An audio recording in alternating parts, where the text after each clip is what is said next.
hari Minggu, saudaraku yang terkasih di dalam Kristus Yesus. Satu kebahagiaan bagi setiap insan yang hidup di dunia ini, di mana dia masih diberikan Tuhan kesempatan dan bisa merenungkan firman Tuhan yang boleh kita renungkan bersama. Dan ini menjadi topik pelayanan dalam pelayanan ibadah KKR di GBKP di minggu ini khususnya. Saudaraku yang terkasih, sebelum firman ini kami sampaikan sebagai renungan bagi kita dan adik-adik kita, kita bersatu hati mempersiapkan jiwa raga kita untuk datang ke hadirat Tuhan di dalam doa kita bersatu. Segala puji, syukur bagi kemuliaan nama-Mu Tuhan. Di hari Minggu ini Tuhan masih melayakkan kami, masih menolong kami, masih memimpin kami dalam setiap langkah kehidupan kami. Izinkan Roh Allah senantiasa bekerja bagi kami, agar pimpinan-Mu Tuhan menjadi penuntun kehidupan yang sebenarnya, yang boleh kami terima sebagai kekuatan bagi kami. Di dalam nama Yesus kami mengucap syukur dan berdoa bagi-Mu. Haleluya, amin. Saudaraku yang terkasih, kita akan membaca firman Tuhan di hari Minggu tanggal 3 Agustus tahun 2025 yang menjadi ayat hafalan ataupun info kasio kita di hari Minggu ini dari kitab Matius pasal 22 ayat 39. Demikian firman Tuhan. Dan hukum yang kedua yang sama dengan itu ialah, kasihilah sesamamu manusia seperti dirimu sendiri. Demikian pembacaan firman Tuhan di ayat hafalan kita di hari Minggu ini. Dan yang menjadi bacaan remaja dari 1 Korintus pasal 12 ayat 21 sampai dengan ayat 25. Dan yang menjadi bahan Alkitab kita dari kitab 1 Samuel 18 ayat 6 sampai dengan ayat 9. Kami akan membacakan firman Tuhan ini bagi kita sekalian. Tetapi pada waktu mereka pulang, ketika Daud kembali sesudah mengalahkan orang Filisti itu, keluarlah orang-orang perempuan dari segala kota Israel menyongsong Raja Saul sambil bernyanyi dan menari dengan memukul rebana, dengan bersukaria dan dengan membunyikan gerincing. Dan perempuan yang menari-nari itu menyanyi berbalas-balasan, katanya, Saul mengalahkan beribu-ribu musuh, tetapi Daud berlaksa-laksa. Lalu bangkitlah amarah Saul dengan sangat, dan perkataan itu menyebalkan hatinya, sebab pikirnya, kepada Daud diperhitungkan mereka berlaksa-laksa, tetapi kepadaku diperhitungkannya beribu-ribu. Akhir-akhirnya jabatan raja itu pun jatuh kepadanya. Sejak hari itu maka Saul selalu mendengki Daud. Demikian pembacaan firman Tuhan di hari Minggu ini. Shalom dan selamat hari Minggu saudaraku yang terkasih di dalam Kristus Yesus. Kalau kita melihat tentang pemberian Tuhan sebagai anugerah Tuhan di dalam kehidupan kita, setiap manusia Tuhan titipkan kelebihan dan kemampuan. Setiap manusia memiliki ataupun menerima pemberian Tuhan itu sebagai pemberian yang hakiki yang ada di dalam kehidupan manusia. Kalau kita berbicara tentang kelebihan, dari tema saja kita diajak berpikir dan melihat bahwa setiap manusia Tuhan berikan kelebihan yang berbeda-beda. Itulah hebatnya Tuhan kita. Kelebihan itu mungkin tidak bisa kita samaratakan ataupun sama A dan B. Tapi mirip boleh, tapi sama betul tidak ada. Begitulah kemahakuasaan Tuhan menjadikan segala ciptaannya, terlebih-lebih kita sebagai manusia, untuk dapat menerima anugerah pemberian Tuhan dari kelebihan kita yang Dia berikan dan titipkan, boleh kita kembangkan dan kita pakai untuk dapat memuliakan nama Tuhan. Saudaraku, kita akan melihat di dalam 1 Samuel 18 ayat 6 sampai 9. Dari firman Tuhan ini, secara umum poin penting yang kita lihat di sini adalah bagaimana transformasi kecemburuan Saul menjadi kebencian terhadap Daud setelah Daud menerima pujian yang lebih besar dari rakyat Israel daripada dirinya. Artinya, secara umum kita melihat inilah pemacu konflik daripada bagaimana kedengkian yang terlihat, yang terjadi di dalam diri Saul terhadap Daud. Sehingga kedengkian itu akan terus merajalela, menjalar ke seluruh pemikiran Saul. Sehingga apa yang dilakukan Saul mungkin di ayat seterusnya kita boleh melihat bagaimana perlakuannya terhadap Daud. Sebelumnya saudaraku, Saul menerima pujian karena mengalahkan musuh. Betul, ini tadi diangkatkan di perikop kita. Namun pujian untuk Daud setelah mengalahkan Goliat ternyata jauh lebih besar, membuat Saul merasa tersaingi dan timbul iri hati di dalam dirinya. Kita bisa melihat bagaimana Saul tidak menerima kalau dirinya disingkirkan. Daripada kehadiran Daud ini, Saul merasa dia tidak dihargai, tidak dihormati, dan tidak disanjung dengan pujian oleh orang-orang Israel. Tapi hal demikian sudah beralih kepada diri Daud. Jadi selanjutnya kita lihat, kita akan memilah-milah poin-poinnya agar dari perikop kita ini kita dapat mengambil kerangka pemikiran dan perenungan tentang firman Tuhan dari kitab 1 Samuel 18 ayat 6 sampai dengan ayat 9. Poin pertama yang menjadi starting point kita adalah pujian rakyat untuk Daud. Bagaimana sih rakyat ini memberikan pujian kepada Daud?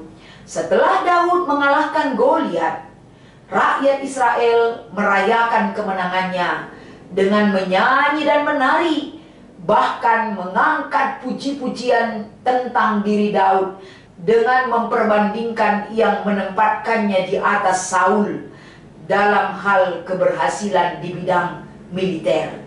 Jadi kalau kita lihat ini, mungkin kalau manusia tidak dipenuhi dengan roh Allah, mungkin bisa saja pemikirannya terjadi seperti pemikiran Saul. Oleh karena itu penting sekali hidup kita dikendalikan dan dikuasai oleh roh Allah, agar di dalam diri kita walaupun kita tidak sehebat orang, tapi prestasi Daud bagus di hadapan Tuhan dengan kapasitas dan kemampuannya. Prestasi Saul juga demikian baik di hadapan Tuhan dengan kapasitas dan prestasinya di hadapan Tuhan. Artinya antara Saul dan Daud sama-sama memiliki keberhasilan di bidangnya. Jadi kalau mereka memiliki keberhasilan di bidangnya, walaupun bangsa Israel terlalu memuji-muji dan terlalu menyanjung tinggi bagaimana keberhasilan Daud, tapi kalau roh itu yang bekerja dan kita syukuri apa yang ada di dalam diri kita, itu tidak akan membuat kita iri hati terhadap orang lain. Sama seperti Saul kepada Daud. Jadi dengan demikian, apa sih kemarahan Saul yang terlihat melalui perikop kita? Kemarahan Saul di sini adalah ketika Saul merasa marah dan tersinggung. Karena apa? Karena pujian yang diberikan kepada Daud dan perkataan itu menyakitkan hati Saul.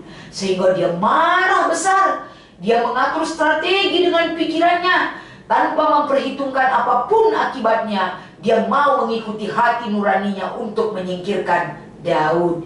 Itulah kemarahan yang tidak terselesaikan. Jadi selanjutnya, awal mula kecemburuan. Kita melihat di dalam perikop kita, Saul mulai menaruh rasa iri dan cemburu terhadap Daud yang menjadi awal dari permusuhan yang lebih dalam. Artinya, kita melihat kalau seseorang menanamkan kebencian di dalam dirinya, menanamkan amarah dan cemburu di dalam dirinya, apa yang dia tanam itu akan membuahkan hasil. Sehingga hasil itu akan memberikan dampak terhadap apa yang dia tanam. Makanya tidak mungkin daun sirih berbuah semangka. Kalau kita menanam kebencian, pasti hasil daripada kebencian itu akan kita tuai. Jadi di dalam perikop kita, apa sih dampak kecemburuan yang dilakukan oleh Saul? Kecemburuan Saul terhadap Daud menjadi akar dari serangkaian tindakan jahat. Bagaimana upaya untuk mencelakai Daud di kemudian hari itu sudah menggelora di sanubari Saul. Jadi kisah ini menyoroti bagaimana iri hati dan kecemburuan dapat merusak hubungan baik dan bahkan mendorong seseorang untuk melakukan tindakan yang dapat merugikan orang lain, seperti apa yang dilakukan Saul terhadap Daud. Kisah ini juga menunjukkan bagaimana perasaan negatif seperti iri hati ini dapat berkembang menjadi kebencian yang mendalam dan tindakan yang kejam akan dilakukan. Saudara-saudara yang terkasih, jika ini terjadi dalam perikop kita, apa sih makna yang harus kita sampaikan kepada adik-adik kita agar adik-adik kita paham hidup dalam kebencian, iri hati, dan cemburu itu tidak boleh ditanamkan bagi diri kita. Apapun penyebabnya, baik ketika kita melihat teman kita berprestasi, teman kita lebih hebat, memiliki talenta yang lebih dari kita, teman kita lebih cantik, lebih anggun, sering dipuji-puji teman kita dan orang lain, teman kita lebih memiliki segalanya daripada kita. Anak Tuhan tidak boleh cemburu. Anak Tuhan tidak boleh iri hati. Karena di dalam kehebatan teman kita yang kita lihat kembali diri kita. Di dalam diri kita juga ada nilai-nilai yang sangat penting yang Tuhan titipkan bagi kita. Jangan pernah menanamkan di dalam diri kita cemburu, iri hati, dan dengki, tapi syukuri dan gali terus apa yang kita miliki tentang potensi diri kita. Karena semua punya kelebihan seperti tema kita. Adik-adik kita ajak, apa sih kelebihanku? Apa sih kelebihan teman kita? Ajak mereka untuk hidup saling menghargai, saling menopang, saling mendorong, agar kelebihan itu mereka pakai untuk mewujudkan rasa syukur yang besar kepada Tuhan kita. Jadi ini bisa mereka lakukan. Apa itu intinya yang mereka miliki? Inti kehidupan yang dimiliki oleh adik-adik kita itu sama dengan Matius 22 ayat 39, yaitu menekankan bagaimana hukum yang kedua, yaitu kasihilah sesamamu manusia seperti dirimu.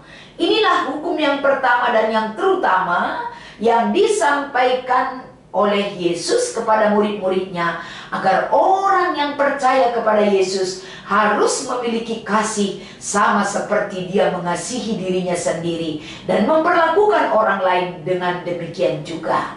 Dan selanjutnya saudara-saudara, kalau kita membandingkan lagi dari 1 Korintus pasal 12 ayat 21 sampai 25, Paulus memberikan analogi tubuh sebagai bandingan bahwa di dalam tubuh itu banyak anggota, tapi tetap satu tubuh. Demikianlah kita sebagai anak-anak Tuhan. Banyak kelebihan-kelebihan yang kita miliki, tapi yang terutama dan yang pertama adalah bagaimana kita dapat menghargai segala pemberian Tuhan itu sebagai kelebihan bagi setiap anak-anak Tuhan sebagai saudara seiman yang tetap kita jaga relasinya satu dengan yang lain. Tetap terjaga relasi yang baik, relasi yang berkembang sebagai anak-anak Tuhan yang saling menghargai. Demikianlah kiranya firman ini dapat kita sempurnakan kembali. Selamat melayani buat semua pelayan KKR. Selamat menerima firman ini sebagai kekuatan jiwa raga kita, bahwa semua punya kelebihan di dalam Tuhan. Tuhan Yesus memberkati dan memampukan kita. Kita bersatu di dalam doa. Segala puji syukur bagi kemuliaan nama-Mu Tuhan. Kebaikan dan kuasa-Mu yang hebat dan luar biasa menopang dan mengizinkan kami untuk dapat menerima kebaikan dan kebenaran itu sebagai rema bagi kami. Izinkan roh itu tetap menggelora di dalam diri kami, agar ini sebagai penuntun kehidupan bagi setiap anak-anak Tuhan yang rindu akan lawatan-Mu. Di dalam nama Yesus kami berdoa dan ucap syukur. Haleluya, amin.